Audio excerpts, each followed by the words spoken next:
All right, well, already touching the subject of our next speaker, our last speaker of today. Yeah, of course.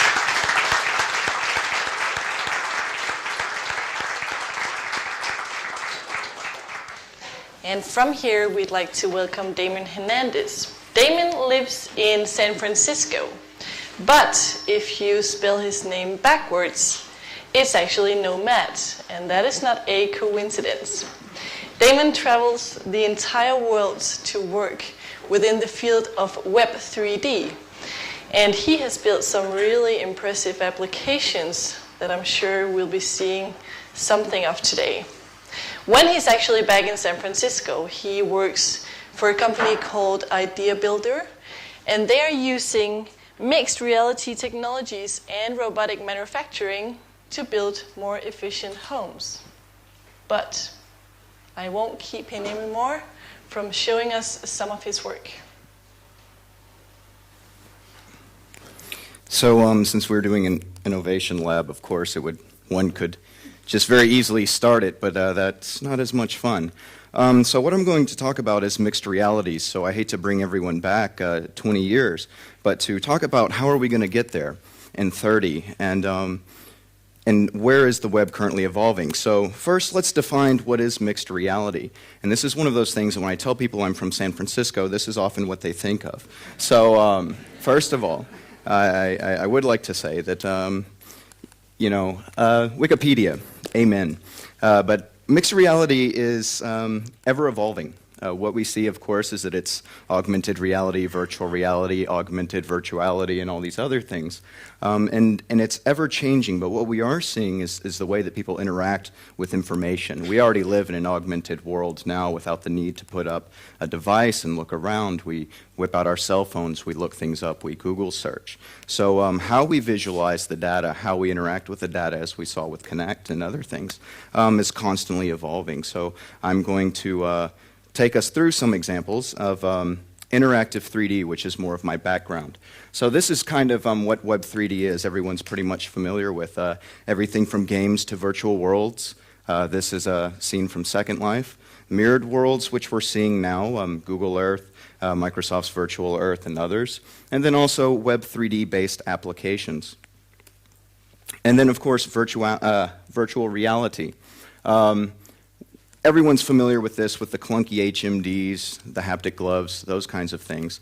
And of course, this up here, the Virtusphere, is a very, very neat thing. Of course, one of the problems with virtual reality, you get up, you start walking, you run into something.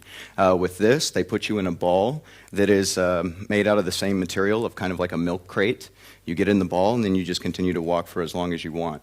Really fun devices. And then, of course, we always see it in things like military simulations in the bottom left, where they have cockpit. This is information from the Naval Postgraduate School and some of the work that they've done there, in addition to a company called vSim, where they used virtual reality for troops that were learning how to do the cultural etiquette of how to ask for passports at these checkpoints. Okay, so augmented reality. And the example in the top left is at the Autodesk Design Center in San Francisco. And what this is a marker-based one where you flip over the markers, and it's for city planning. It's where they can see, where do we put these buildings? Where will it cast shadows? These kinds of things. And as you can see, where we don't just geek out too hard, there are beers in the thing. But again, this is how a lot of the technology is being used now. And then also some of the more things that are familiar. I actually saw someone earlier trying to do this outside. The Yelp application. We're starting to see a big amount of these mobile AR apps that take your location and show you what's around you now. Also, we have in the bottom left over there a lot of what brands are doing now, where they're using image recognition. So like we saw in that now present thing with Total Immersion, the French-based company, where you hold up the marker, you have something that appears. And so brands, though, are now starting to help push this into the mainstream, so more and more people are familiar about it. And then, of course, in the bottom left, something that's very important in Europe, more so than in the United States, is these technologies for cultural heritage. And this is an example of a 3D building that's placed there. And now, so how do we get digital worlds? How do we get a mixed reality? And this kind of covers exactly how we do that. In the top right, what you're seeing is a company called Planet 9.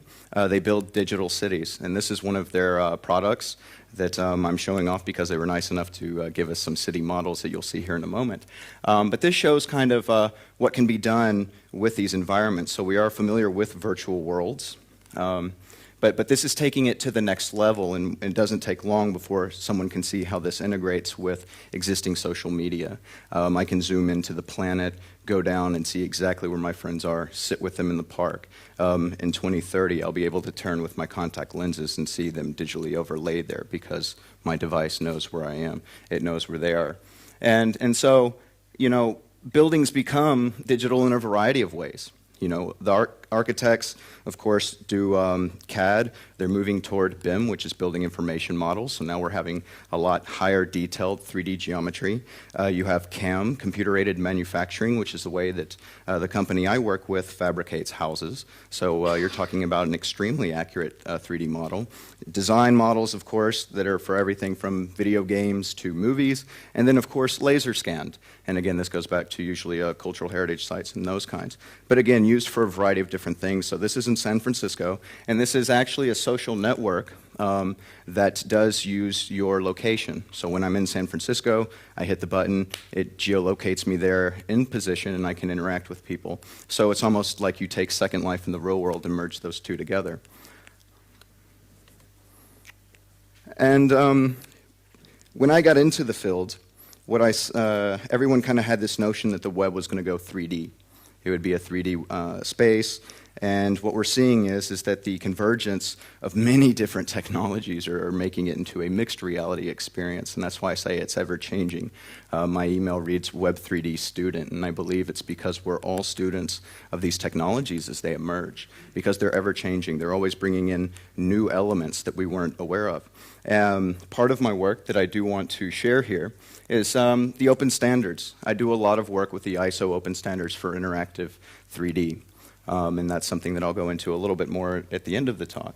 But this is very important for the development of this. Just like the web grew and these others, you have to have standards and a framework that will allow for interoperability of content, and not just, you know, across applications and platforms, but realities as well. So this is again, I usually don't use PowerPoint. I make applications that are presentations, but for the sake of something messing up, I decided to make a video just in case. So this is a digital model of New York. I was just recently there. And this is feeding in location-based data here. Some of these, of course, I did place, but others were actually where I was, geolocation, because I was in New York for a month. And these are the other things is with these digital environments now, and again, everything that you're seeing is open standards-based content. This city is geolocated on a tiling digital globe. So you think of what Google is, Google Earth, where you can zoom in. This is the same thing, but with this level of graphics and the interaction that you're going to see. All of this, of course, is royalty-free. You own it, you create it, standards-based technology. This is a room just to show the fidelity of the space by Living Arts. I do want to thank them for the contribution of the assets for this. I am not a modeler, so that's why everything else will look not as pretty. And then what we have here is the building on the left is actually a CAD model that we brought in. The building on the right was created in SketchUp. And then when you click this was actually a webcam feed. It wasn't live. But this was to bring this into the environment. So if you look down, that one street there is Barrow, the other one is Bedford. And so now we're showing how you can make these real-time mixed reality environments. And just give this a moment. And the space, the room on the left there that you see that's kind of highlighted is a space where you can actually go in and interact. So again, it's kind of taking the functionality that we see in a lot of these existing worlds and things like that one step further. Yeah, there we go. And then also with content. So again, this is to show interactive space. If anyone's ever played in these environments, it's nothing new. But again, you have to remember this is on a tiling globe, so this is something that really hasn't been showcased yet. The tiling globe is part of an initiative by IARPA, and the work being done on it is from the Naval Postgraduate School in KAIST in Korea. They're developing this here. It's 21 layers. The globe itself, you can load your own image sets and terrain data. So the nice thing about this is for us in the building industry, when you get to level 17, you can begin to pull in USGS data, or you can add in your own 3D point clouds. So you can get very accurate when you zoom down. I'll skip to the next slide here. All right, so how are these technologies being used for real-world industries? Because that's very important. This here is a commercial that we did for the company I work with. What you're going to see is an actual architect's model that we brought into an environment that allowed a person to go in and customize their home. So as they're in there playing, Sims, which home decoration and building was one of the things that really drove that. We're getting a parts list. They can see exactly the different things they're putting in there.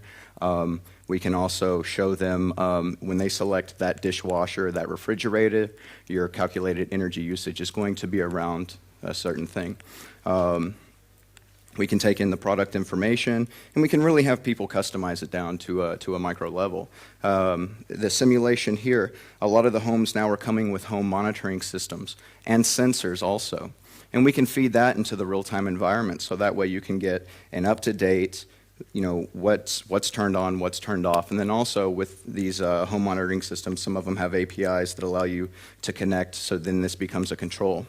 And then, of course, then we use robotic manufacturing to actually fabricate the houses. So as I usually tell people, we use video games and robots to build houses more efficiently and more green. In the top left of this was where a builder who was building a series of, I think they were ski lodges in Aspen, used this technology just to demonstrate to people when they were doing the modular components, because again, they weren't familiar with this. And in Aspen, they were very, very concerned about what was it going to look like during its construction, those kinds of things. So this was an automated environment where people could freely navigate. They could click on the different elements to find out what are the R values of the windows and these others. In the bottom left is a organization called Architecture for Humanity that we love and share office space with. They were started by a 2006 TED Prize winner named Cameron Sinclair. This is their Parker home that is in a runtime environment that allows for people to go in and explore the house. One of the biggest challenges they run into is they provide blueprints under the Creative Commons license for people all around the world that have, disaster. When it strikes, they're there. But what are the chances of these people, one, having those blueprints in their native language? What are the chances that they could read? What are the chances that's translated? But, if a picture is 1,000 words, what is interactive 3D where you can see things coming together? And then also how this is being used in the medical industry. So right now in the United States, it is going that you have to have your medical records go electronic. So this is, again, zooming into San Mateo Medical Center. This is a 3D laser scan of myself that I got at SIGGRAPH a few years back. Nothing made me want to learn how to model more. But, and then this is a skeleton that we are using from this application that's second down on the left. This is an actual application that's on the San Mateo Medical Center website. There, you can go, you can interact, and it was very simple. It was done by a pre-med student and a Web 3D engineer, and it was, you click on the bone, shows you the name of the bone, you click and it links you to Wikipedia for more information. But again, the key thing is here is how do we make these assets go across realities without having to rebuild? And so above that is where I took the same information and the same data, and I had that recognized much like it did with my tattoo. It recognizes an arm as an arm, leg as a leg, kind of along the same way as Connect does. And then we work toward having it to where then it would overlay your medical information. The idea of this going, of course, that when you go into an ambulance or you go into the hospital, they can have a webcam look down and overlay all your medical information on top of you, annotate, do everything from surgical simulations, pharmaceutical simulations, and more.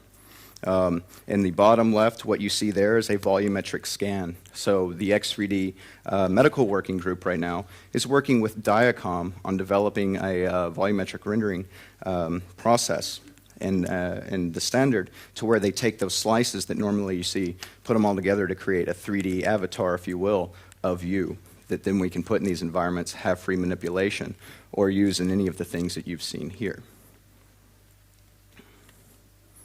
And of course, there's multiple ways of interaction. And that slide was there before I knew I was presenting. But anyways, you know, and it's ever changing. These devices on the bottom right, that's a Novent, which I know they have in the Innovation Lab, provides haptic feedback. Game controllers, of course, some of the more clunky kind that we were used to and associate with VR.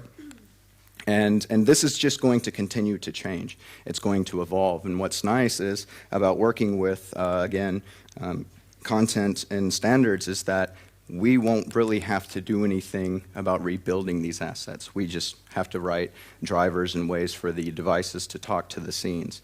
And already we can do it from keyboard and mouse, or some of these environments we can give you goggles, gloves, and those kinds. And you can be in them. So how is the future being built?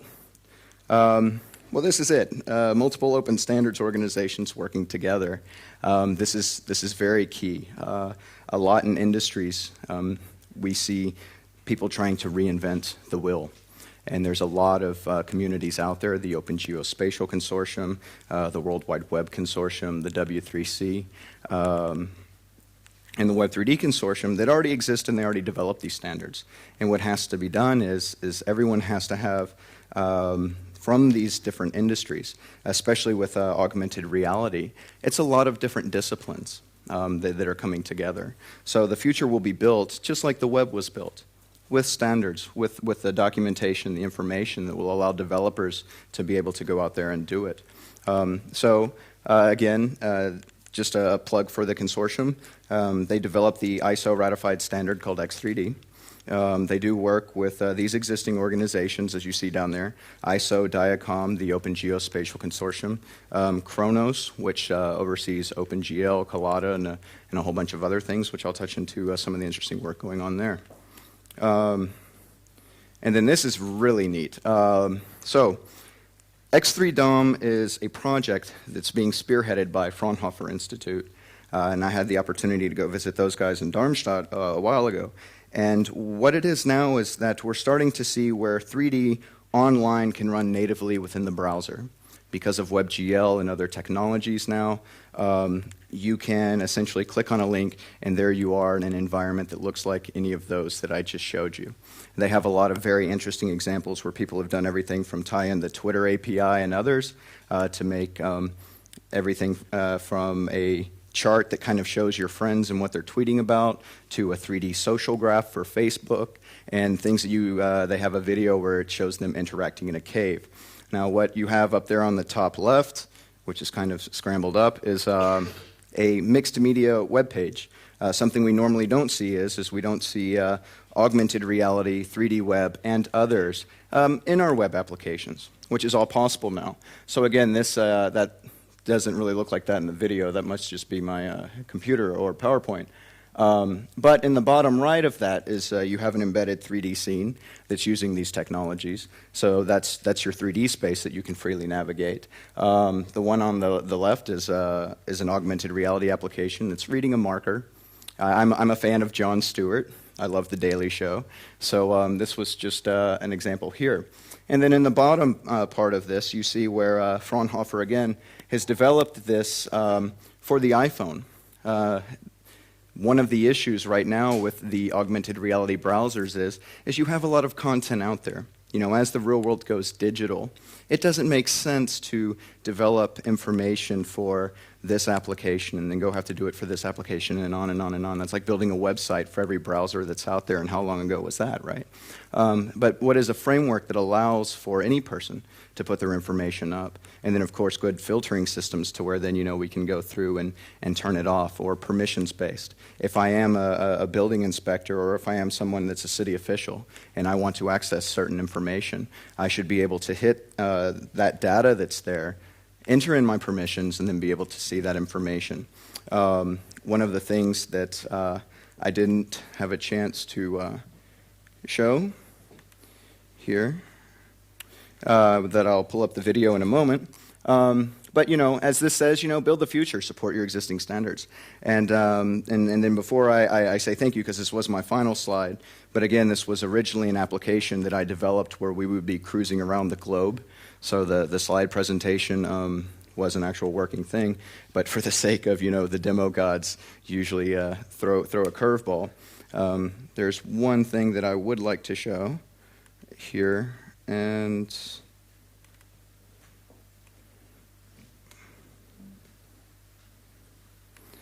this kind of touches into the way that cities are starting to use this information. I guess I lost the slide that was talking about, again, as cities go digital, they want to find various ways to access their information. So what this is this is San Francisco. Again, it's geolocated on a digital globe. You can't really see, but what's moving up down there is a train. This is the SF Muni. And what we're working on here is taking in the live feed. They have a website called Next Muni, where it takes in the GPS coordinates of the trains, and it shows you as a little dot moving across.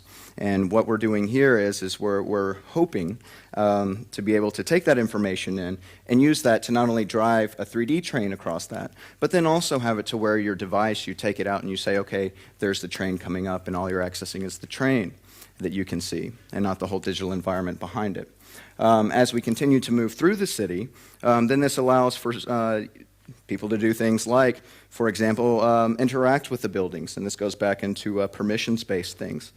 Here, this pulls up the actual occupants of this 50 Fremont building, and different things like that. These are actually links. If you click on this, it links to the website. This is important because it kind of gives one an idea of the different things that can be done. Something else that's insanely important now as more of the real world goes digital is how we can use these buildings for emergency response. Especially for us, we have Homeland Security issues, and Department of Defense and others are looking at how can we do full-scale simulations as far as, if we do have a terrorist attack or those kinds of things. And so in this example here, this is being able to access the CAD information. If we have these models, if you have to submit these, in some countries you have to submit a 3D model to get a building permit and also show how much energy it's going to use on the grid. And so with this, as one can read, models are getting more detailed, and we can use these for urban planning and those kinds of things. And as a little simple application example, which you'll see here shortly, and again, I am not a modeler, so forgive the way that this looks. But this just goes to show that, the call goes out, and then fire response. They can access the buildings, and they can see just the information that they need to, the CAD blueprints. They don't need to see anything else, but they need to know, and they can make real-time annotations. Squad 52 is going to go in this door. We're going to go up to this flight level. And then, of course, this is information that, as the future allows us to, then we can do that as an overlay in all real time. So as that fireman's running down, he can see through the wall that he needs to go down and up 4 stairs. So this is just some examples of the way that the technology can be used right now, currently. And this is where we're going to build the future. And again, all of these examples can be used across both augmented and virtual reality and for digital worlds. So it will definitely be interesting to see how quickly we can get to the technologies of 2030. And now I will say thank you for your time.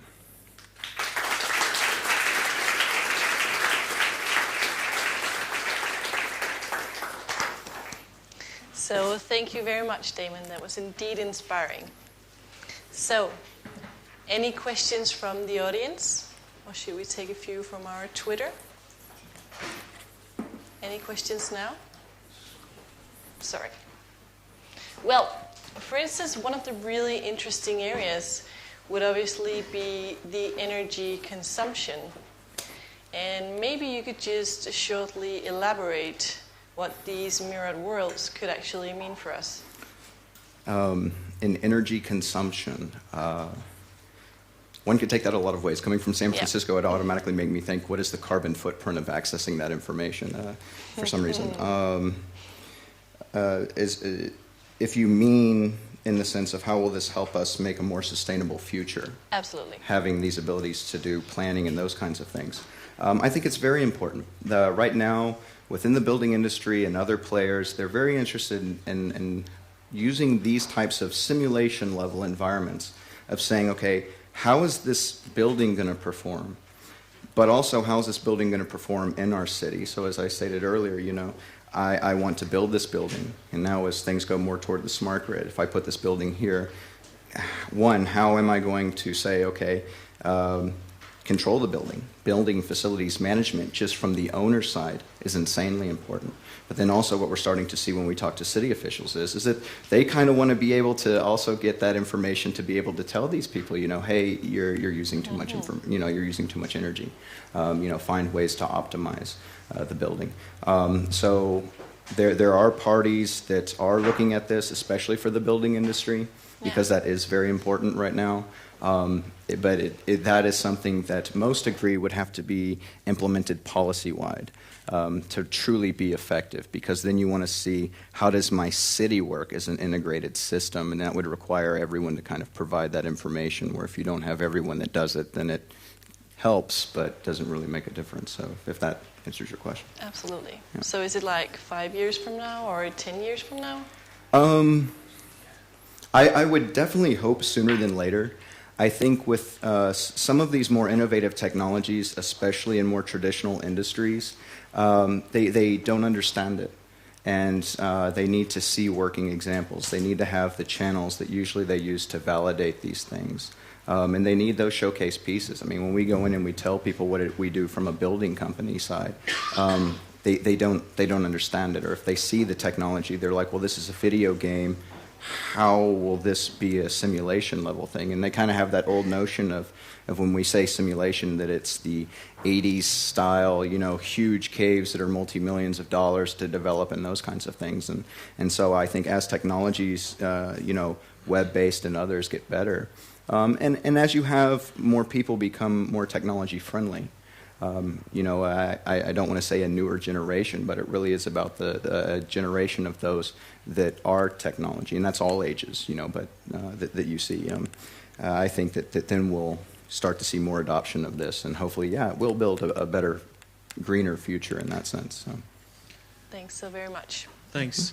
Now, at the very end here, we'd like to have Damon, you're welcome on stage as well, Miriam and Anthony. We'd like to have your reactions to the reactions that the audience have been feeding us. We've been typing, and there are some of them up there, and that I can definitely tell that there's something that looks like a question for you, Anthony. If our society will use vast amounts of data in the future, how do we make sure that the data not only represents a small demographic? Would you like to comment on that one? Well, I think, like, building on what Damon was just saying at the end there, there's a diffusion curve for these technologies. So that paper that I talked about that was done at MIT, looking at the slum dynamics in Nairobi, you know, the last paper was, oh, and by the way, we know this is not a representative sample of the population because it's only people that have mobile phones that were being tracked in that study. So, you know, I think all of this data is produced by, you know, everything that's on Twitter and even Facebook by, you know, an educated elite with access to technology. So we have to keep that in mind, you know, in every instance.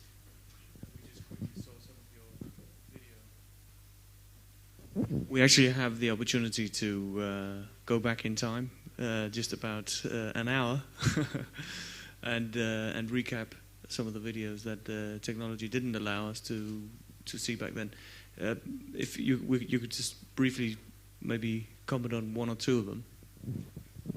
This is kind of like. I don't know. What have you got? I didn't memorize my presentation, so. Electric hybrid. Yeah, But the Copenhagen I wheel is don't more know. than a new type of electric bicycle. It's kind of long. It's also a smart sensing device that provides real-time feedback about the environmental conditions in your city. Here's how it works. As you cycle, sensors inside the wheel analyze the levels of carbon monoxide, NOx, and noise in your surroundings, also collecting information on ambient temperature, relative humidity, and road conditions. Through your phone or on the web, you can monitor the quality of air you're breathing while cycling, or how well you're performing physically. That's not all. You can keep this data for your personal use, or share it with friends, getting access to a larger pool of information. You can also make a bigger contribution through your daily commute, and share your data anonymously with the city. When many cyclists donate the information their wheel is collecting, your city gains access to a new set of fine-grained environmental information. Through this, your city can cross-analyze different types of environmental data on a scale that has never been achieved before, build a more detailed understanding of the impact of transportation on a city's infrastructure, or study dynamic phenomena like urban heat islands. Ultimately, this type of crowdsourcing can influence how your city allocates its resources, how it responds to environmental conditions in real time, or how it structures and implements environmental and transportation policies. So turn on your life and turn on the city. The Copenhagen Wheel. Cool, huh? If you could put the audience reactions back on. Yep, there we had them. Right, Ole, Damon, Miriam, have you had a chance to look at some of these? Otherwise, please do. And if we can make them stand still.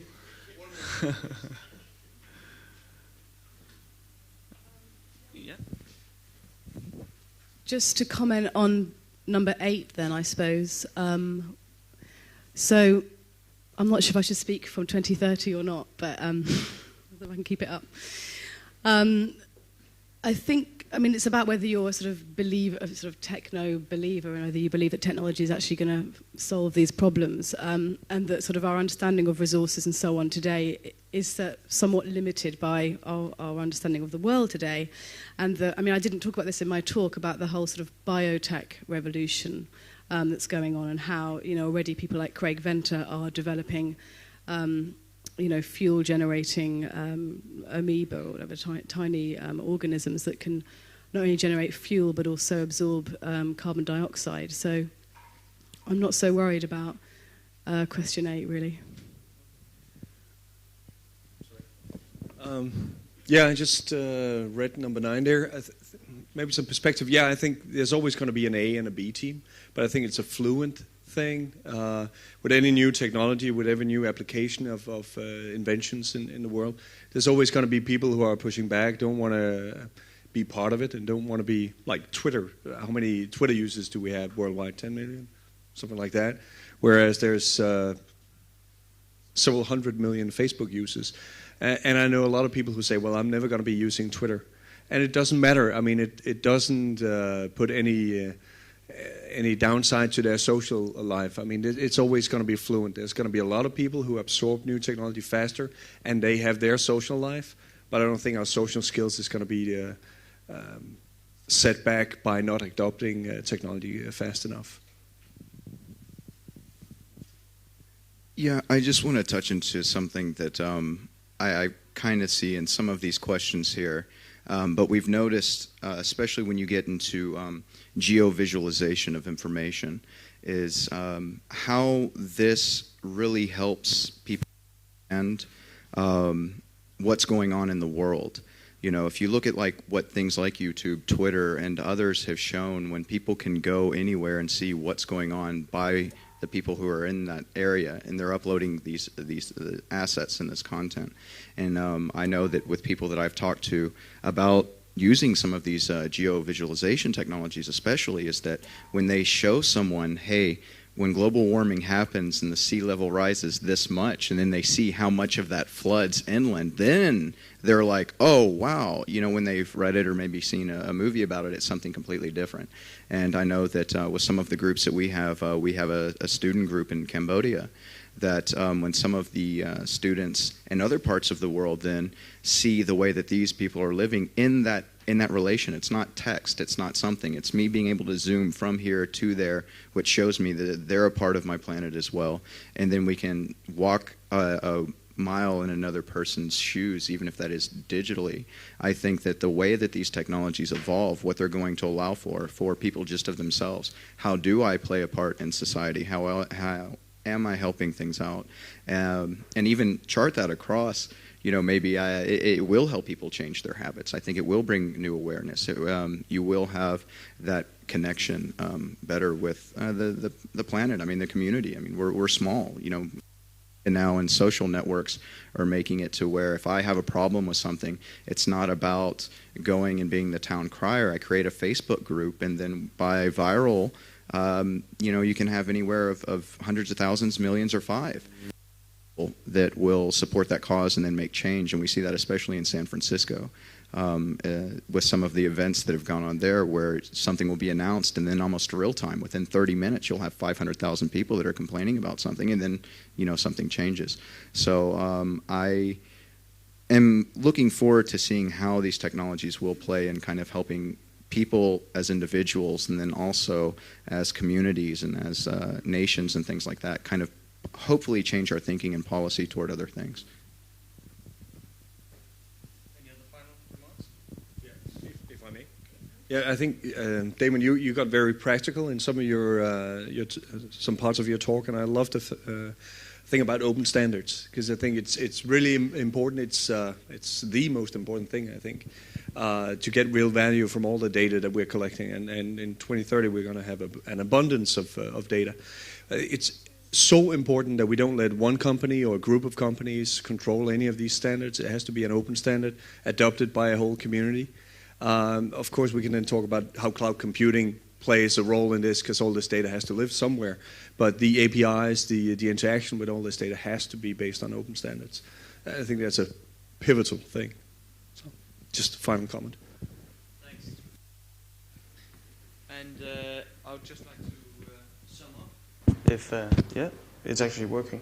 Thank you for being patient with us. We've gone 10 minutes in overtime, and there are still people left. So while you're still here, thank you so much for coming, and thank you for contributing, and thank you for sort of sharing your thoughts with us. We'll be putting it all together in a format and sending it back to you as soon as we get a chance to do that.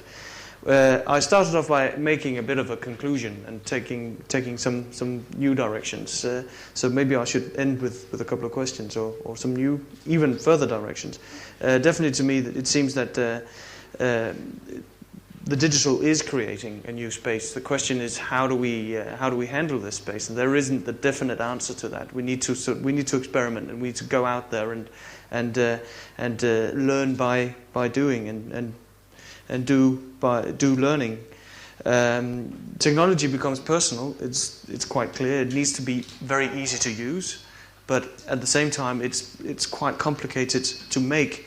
So you need to partner up. And even though you're a major company, you need to partner up with smaller companies, and smaller companies need to sort of build in a system of trust. We're talking about the birds in the alligator's mouth here.